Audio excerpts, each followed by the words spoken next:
اعوذ باللہ من الشیطان الرجیم بسم اللہ الرحمن الرحیم۔ السلام علیکم ناظرین، آپ کا ہوسٹ ارشد ادریس بٹ آپ کی خدمت میں ایک دفعہ پھر حاضر خدمت ہے۔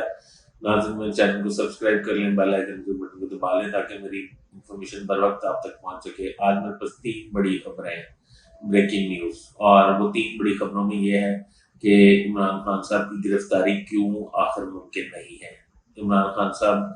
اور اسٹیبلشمنٹ کے درمیان کیا فاصلے ہیں یا نہیں،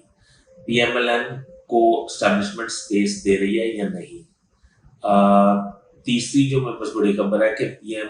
اسٹیبلشمنٹ کس پارٹی کو پنجاب میں موو کرا رہی ہے اور کس پارٹی کو سپیس دے رہی ہے اور آئندہ الیکشن میں کس پہ توجہ دینے کی کوشش کر رہی ہے۔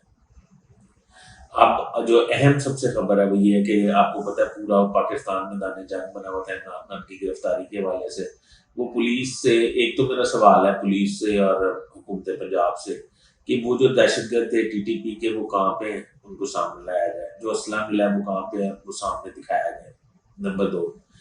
کس نے اچانک پولیس کے قبضے سے عمران خان کا گھر واگزار کروایا، یہ میں آپ کو اپنے پروگرام میں آج بتانے والا ہوں۔ تو ناظرین چینل سبسکرائب کر لیں، بیل آئیکن کو بٹن کو دبا لیں۔ ناظرین ہوا کچھ اس طرح کہ جس طرح کہ عمران خان صاحب کی پیشی تھی اسلام آباد میں، پولیس نے پوری تیاری کر رکھی تھی گرفتاری کے حوالے سے۔ وزیر داخلہ جو ہیں آن بورڈ تھے وزیر اعلیٰ پنجاب کے ساتھ، اور جیسے ہی عمران خان پیشی کے لیے نکلے لاہور سے تو پیچھے سے پنجاب پولیس نے سرچ آپریشن کیا زمان پارک میں، اور سارا کچھ اکاڑ پچھاڑ کر دی، توڑ پھوڑ کر دی اور سارا کچھ الٹا دیا، اور وہاں سے بندے گرفتار کر لیے جن کو یہ کہتے تھے کہ ٹی ٹی پی کے بندے ہیں۔ وہ ٹی ٹی پی کے بندے نہیں ہیں، وہ غریب کارکن ہیں۔ سی آئی اے نے یہ سارا آپریشن جو ہے وہ ہیلڈ کیا، اور سی آئی اے نے بڑی کامیابی سے وہ گھر پہ قبضہ کر لیا۔ وہ گھر پہ جب قبضہ ہو گیا تو عمران خان صاحب واپس چلے، تو عمران خان صاحب بھی اٹل تھے کہ میں نے اپنا گھر واپس لینا ہے پولیس کی تحویل سے، کیونکہ غیر قانونی تھا ویسے ہی اصولی طور پہ۔ تو اسٹیبلشمنٹ کے ایک اہم، بہت ہی اہم اعلیٰ شخصیت کی کال وزیر اعظم پاکستان میاں شہباز شریف صاحب کو گئی، اور وزیر اعلیٰ پنجاب محسن نقوی صاحب کو گئی، اور انہیں یہ میسج دیا گیا کہ عمران خان صاحب کا گھر واگزار کر دیا جائے اور واپس وہاں سے پولیس کو سرنڈر کر دیا جائے۔ اس کی وجہ یہ تھی کہ وہ کوئی تصادم اور انتشار نہیں چاہتے تھے ملک میں۔ یہ پہلی دفعہ انہوں نے کردار ادا کیا ہے اس شخصیت نے پاکستان میں انتشار کو ختم کرنے کے لیے اور تصادم کو روکنے کے لیے۔ فوری طور پہ انہوں نے عمران خان کے گھر وہ حوالے کر دیا، عمران خان خیریت سے آ گئے۔ یہ ایک خاموش موو تھی جو ابھی تک راز بنی ہوئی ہے کہ پہلے پولیس نے قبضہ کر لیا تھا پھر واپس کس نے چھوڑ دیا۔ اب دوسری بات، پی ایم ایل این کو اسٹیبلشمنٹ سپیس نہیں دے رہی۔ نواز شریف چاہ رہے ہیں کہ عمران خان صاحب جو ہیں وہ اندر ہو جائے، جیل میں جائیں،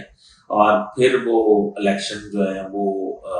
الیکشن کا اعلان ہو، اور پھر نواز شریف صاحب واپس آئیں، ان کے مقدمات ختم ہوں تو وہ بھرپور کمپین چلائیں، عمران خان صاحب اور چند رہنماؤں کو اندر کر دیں تو پھر وہ الیکشن لڑیں۔ وہ کیا پنجابی کے ایک محاورہ ہے، سنجیاں ہو جن گلیاں بچ مرزا یار پھرے۔ تو نواز شریف صاحب کی یہ خواہش تو شاید اب پوری نہیں ہوگی، کیونکہ میں یہ سمجھتا ہوں کہ اسٹیبلشمنٹ جو ہے انہوں نے سیاست میں نہ آنے کا فیصلہ کیا ہے۔ ہاں انتشار اور تصادم کو روکنا ان کا فرض ہے، ان کی ڈیوٹی ہے۔ تو میرے خیال میں عمران خان ابھی establishment P M L N کو سپیس نہیں دے رہی، کیونکہ تمام تر کوشش کے باوجود پی ایم ایل این جو ہے وہ یہاں اتحادی حکومت جو ہے وہ اور نگران حکومت عمران خان کو گرفتار نہیں کر پا رہی۔ ایک بات تو یہ ہے جو میں پہلے بھی پروگرامز میں کہتا رہا ہوں، میں نا ادھر آپ کو اپنے پروگرامز کے کلپس دکھاؤں گا کہ کتنے عرصے سے میں یہ کہہ رہا ہوں کہ عمران خان صاحب گرفتار نہیں ہوں گے، اور اینکرز اور دانشور اور یوٹیوبرز جو ہیں وہ روزانہ کی بنیاد پہ یہ کہتے ہیں، راگ لاپتے ہیں کہ عمران خان آج گرفتار ہو جائیں گے، فلانی جگہ سے گرفتار ہو جائیں گے، فلانی جگہ سے گرفتار ہو جائیں گے، آج عدالت انہیں نہیں چھوڑے گی، آج پولیس نہیں چھوڑے گی، آج رینجرز آ جائے گی۔ تو میرے خیال میں سوشل میڈیا کے اس دھواں دار دور میں بہت احتیاط سے کام لینا چاہیے۔ میرے پاس جو خبر ہو میں اسی پہ بات کرتا ہوں۔ تو میں یہ بتا رہا ہوں کہ پھر اگر اسٹیبلشمنٹ اتحادی جماعت یعنی کہ پی ڈی ایم کو ٹریٹ نہیں کر سپورٹ نہیں کر رہی، اگر اتحادی جماعتوں کو پی ڈی ایم کو اسٹیبلشمنٹ کا ایک پیج پہ نہیں ہے، تو پھر سوال یہ ہے کہ